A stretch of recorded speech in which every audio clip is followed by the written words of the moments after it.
Letters of John Nelson Darby, Volume 1, Letter 23 F, of 1031. p. 47, from the French.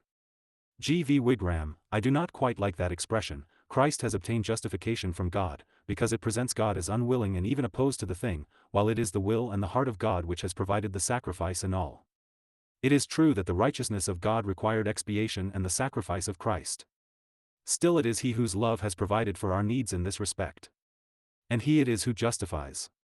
Compare Zechariah 3. The Epistle to the Hebrews speaks rather of our acceptance under the form of our presentation to Him, of sanctification in an external sense. That He might sanctify the people by His own blood. He has also perfected them, they can stand in His presence, as being His according to the perfection of the sanctuary, without reproach, without spot. Justification is the idea of a tribunal, of a judge, so to speak. The Epistle to the Hebrews speaks of the sanctuary, and of presenting us there.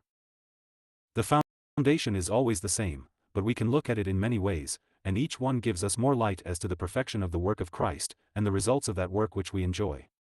1 Peter 1 verse 19 speaks rather in the sense of redemption, of being taken by a ransom out of the hands of the enemy. The obedience of Christ during His life tended to the perfection of the sacrifice, it was not expiatory, but perfectly acceptable. It was a question of the acceptability of His person as necessary to His work, but that obedience was not expiatory. He would have remained alone if the corn of wheat had not fallen into the ground, but His entire obedience rendered Him perfectly pleasing to God, as it also was itself. See Philippians 2. Under the form of justification, the Epistle to the Romans is the one which most formally treats of the subject of our acceptance. What I meant by making use of the expression, Christ has obtained our justification, will be understood by comparing the manner in which this epistle is expressed, Romans 3 verse 24, being justified freely by His grace, through the redemption that is in Christ Jesus. You see how it is presented, as flowing from the free grace of God. This is important for the state of the soul, and for the clear understanding of grace. October 7, 1841. 51023 F.